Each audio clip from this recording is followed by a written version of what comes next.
Alice thinks the croquet game is strange, but she has no idea what is coming next. The queen suddenly talks about a creature called the mock turtle, something Alice has never seen before. Who is he? Why is he always sad? And what kind of story could a turtle possibly tell? Alice follows the Gryphon across Wonderland, feeling curious and a little nervous. She is about to hear one of the strangest life stories ever told. Chapter 9, The Mock Turtle Story. "I am so happy to see you again, my dear," said the Duchess. She held Alice's arm kindly, and they started walking together. Alice was surprised that the Duchess was in a good mood. She thought maybe the pepper in the kitchen had made her angry before. "When I am a duchess," Alice thought, "I will not use any pepper in my kitchen. Maybe pepper makes people angry, vinegar makes people sour, chamomile makes people bitter, and sweets make children kind. I wish everyone knew that."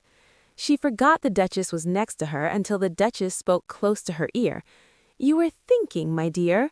That makes you forget to talk. I can't tell you the moral now, but I will remember it soon." "Maybe it doesn't have a moral," Alice said. "Everything has a moral," said the Duchess, moving closer to Alice. Alice didn't like being so close. The Duchess was not pretty, and her sharp chin was resting on Alice's shoulder, but Alice did not want to be rude. "The game is going better now," Alice said. "Yes," said the Duchess, "and the moral is, love makes the world go round." Alice whispered, "I heard it works when everyone minds their own business." "That means the same," said the Duchess, "and the moral is, take care of the meaning, and the words will take care of themselves." Alice thought, she really loves finding morals in everything. The Duchess said, "Maybe you wonder why I don't put my arm around your waist. I am not sure about your flamingo. Should I try?" "He might bite," Alice said quickly. "True," said the Duchess. "Flamingos and mustard both bite. The moral is, birds of a feather flock together." "But mustard is not a bird," Alice said. "Right. Mustard is a mineral. There is a mustard mine near here, and the moral is, the more is mine, the less is yours." "No, it is a plant," Alice said. "I agree," said the Duchess, "and the moral is, be what you seem to be." "I would understand that better if it was written down," Alice said politely. "I could say much more," said the Duchess proudly. "Please don't," Alice said. "I give you everything I said as a present." What a cheap present, Alice thought, but she did not say it. "You are thinking again," said the Duchess, pressing her chin into Alice's shoulder. "I have a right to think," Alice said. "Yes, just like pigs have the right to fly." Suddenly her voice stopped. Alice looked up and saw the Queen standing there, looking very angry. "Good day, Your Majesty," the Duchess said weakly. The Queen shouted, "Either you or your head must go, right now." The Duchess quickly ran away. "Let's go back to the game," the Queen said. Alice was too scared to speak and followed her. The other players were resting, but when they saw the Queen, they ran back to play. The Queen kept shouting, "Off with his head," and "Off with her head." Many players were arrested, and soon only the King, the Queen, and Alice were free. The Queen stopped and asked, "Have you seen the mock turtle?" "No," Alice said. "I don't know what that is." "It is what mock turtle soup is made from," the Queen said. "Come with me." As they walked, Alice heard the King whisper, "You are all forgiven." Alice felt happy about that. Soon they saw a Gryphon sleeping in the sun. "Wake up," said the Queen. "Take this girl to the mock turtle. I must go back to check on some executions." Then she left. Alice stayed with the Gryphon. It laughed and said, "It's all in her imagination. No one really gets executed."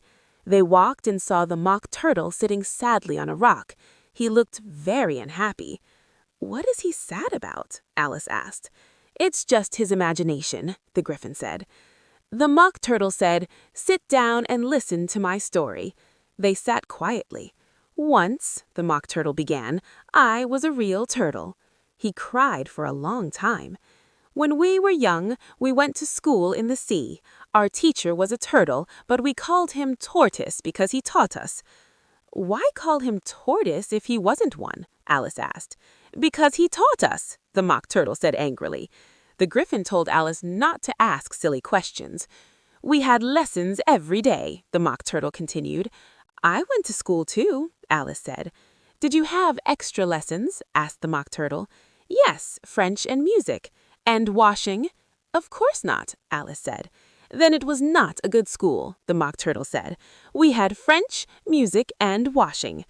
What else did you learn? Alice asked. Reeling and writhing and arithmetic, ambition, distraction, uglification, and derision. I never heard of uglification, Alice said. The Gryphon said, You know, beautify means to make pretty, uglify means the opposite. Alice decided not to ask more about that. We also had mystery and seography, and drawing, stretching, and fainting in coils. How many hours a day did you study? Alice asked. 10 hours the first day, 9 the next, and so on.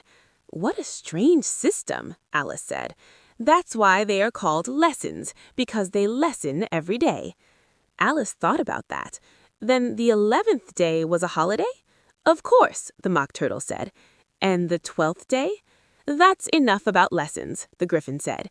Now tell her about the games. The Mock Turtle story is full of funny memories, silly school subjects, and very unusual sea life lessons. Alice listens carefully, trying to understand this strange world where even sadness sounds a little silly.